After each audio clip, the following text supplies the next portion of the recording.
ऐसन सुनू जानकी देवी सदखन अही सबके ऐसी मन माफी कपन बात ऐसा सुनू जानकी देवी सदखन अही सबके ऐसी मन माफी कपन बात ऐसा सुनू सुनू सुनू।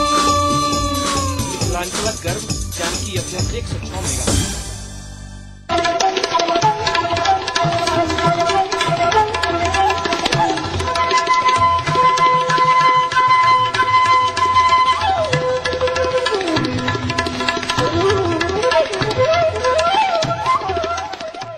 नमस्कार, जानकी FM 106 मेगाहर्ज जानकी समाचार में अपने की स्वागत है।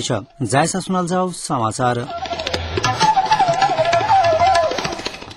एक मुख्य समाचार।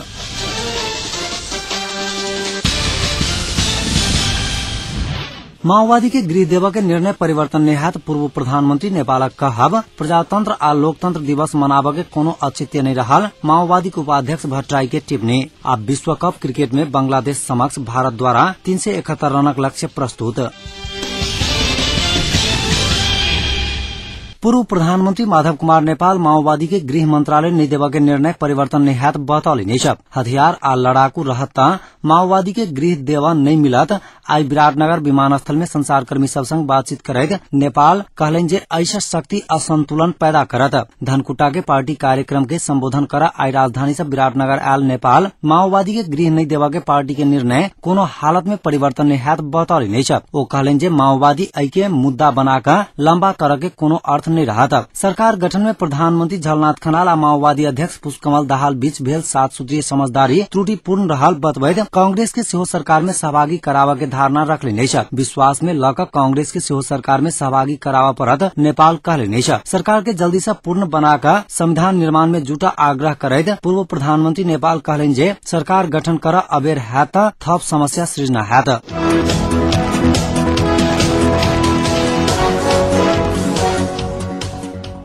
एकीकृत नेकपा माओवादी के उपाध्यक्ष डाक्टर बाबूराम भट्टराई प्रजातंत्र आ लोकतंत्र दिवस मनाव के कोनो औचित्य नहीं रहल टिप्पणी कैले नहीं छ। आई 12 के सिमरा विमानस्थल में संचारकर्मी सब संग भट्टराई देश में गणतंत्र आबि गेला सा आब प्रजातंत्र आ लोकतंत्र दिवस मनावा सा बेसी गणतंत्र दिवस मात्र मनेनाई उचित हैत बतौली नहीं छ। वो आगामी जेठ 14 गते भीतर नया संविधान जारी कर वर्तमान सरकार के निरंतर दबाव देवा परत बतौली नहीं छ। दल सब बीच साझा सहमति के साथ सरकार के विस्तार एवं नया संविधान तैयार करगे गृह कार्य में तत्काल जुट नहीं सकत जेठ 14 गते संविधान घोषणा कर संभव नहीं हैत बतौली नहीं छ।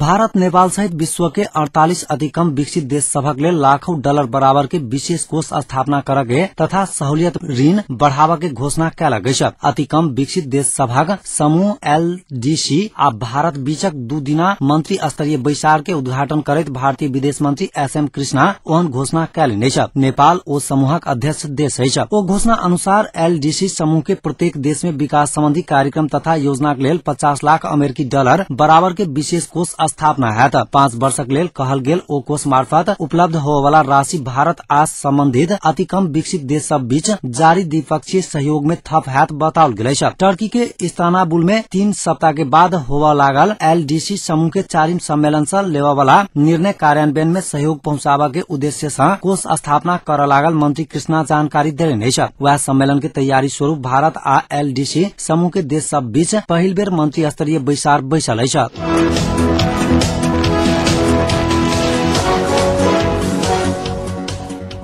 नेपाली कांग्रेसक नेता डाक्टर रामशरण महत एमाले माओवादी गठबन्धन से देश थप अन्योल में परत बतौली नहीं छ। 2 दलक अन्योलपूर्ण समझौता से थप अन्योलता बढ़ाउने अछि आ जनता के अन्योल में राखे वाला सरकार बेसी नहीं टिकत। आई चितवन के संचारकर्मी सब संग बातचीत करैत महत वर्तमान सरकार केने जनता विरोधी कोनो निर्णय के लेल कांग्रेस जिम्मेवार नहीं हैत स्पष्ट कैली नहीं छ। कांग्रेसक मुख्य एजेंडा शांति आ संविधान रहला सा आब ओई के निष्कर्ष में पहुंचावा निर्णायक भूमिका खेलत हुना कहब छलैन। दल सब बीच सहमति आ कार्य के विकल्प नहीं रहल बतबैत ओई के लेल कांग्रेस अखनो प्रयासरत रहल प्रश्न कैले नहीं छ। नेता महत 61 प्रजातंत्र दिवसक अवसर में कांग्रेस चितवन शिवनगर में आयोजना कैने आम सभा में सहभागी होबा पहुंचल छलैथ।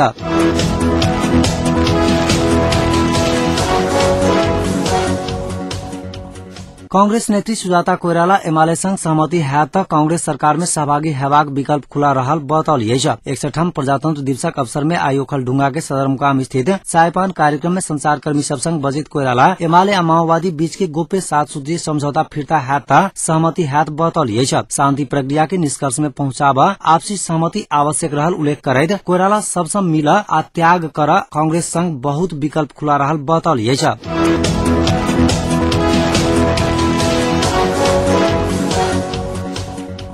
विश्वकप क्रिकेट 2011 के ग्रुप बी अंतर्गत के आजुक पहिल खेल में भारत बांग्लादेश समक्ष 371 रनक लक्ष्य आगू घुसकौला गइछ। टॉस जीतकर बांग्लादेश पहिने फील्डिंग करक निर्णय कैला के बाद बांग्लादेशक श्री नेशनल स्टेडियम में बल्लेबाजी कर उतरल भारतक बल्लेबाज सब विस्फोटक बल्लेबाजी करैत निर्धारित 50 ओवर के खेल में 4 विकेटक नुकसान पर 370 रन बनौला गइछ। भारत तरफ से बल्लेबाजी करैत सर्वाधिक वीरेंद्र सहवाग 140 बॉल के सामना करैत 175 आ विराट कोहली 43 बॉल के सामना करैत नॉट आउट 100 रन बनौले नै छ। एम्हर सचिन तेंदुलकर 28, गौतम गंभीर 39 आ यूसुफ पैठान 8 रन के योगदान देले नै छ। 371 रनक लक्ष्य पूरा करक लेल मैदान में उतरल बांग्लादेश समाचार तैयार कर धैर 5 ओवर में बिना विकेटक नुकसान पर 50 रन बनाकर खेल रहल छ। बांग्लादेश के तरफ से बैटिंग करैत तमीम इकबाल नॉट आउट 6 आ इमरुल केज 29 रन बनाकर खेल रहल छथि।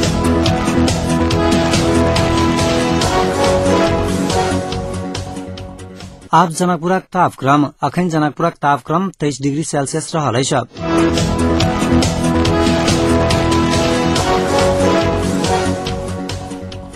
अंत में पुनः एक बेर मुख्य समाचार।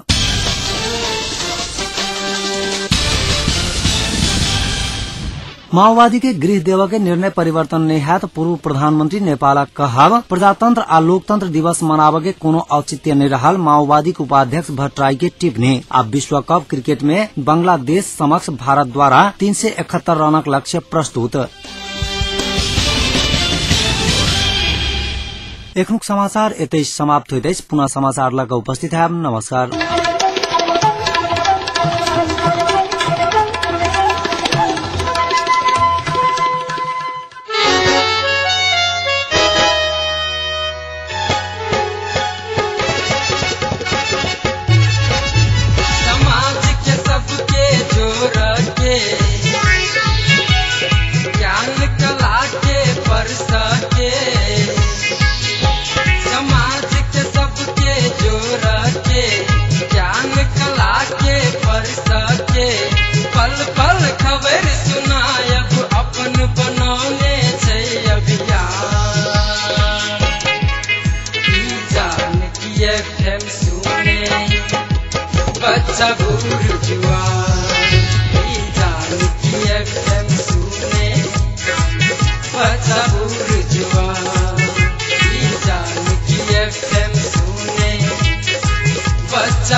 मिथिलांचलक गर्व जानकी FM 106 मेगाहर्ट्ज।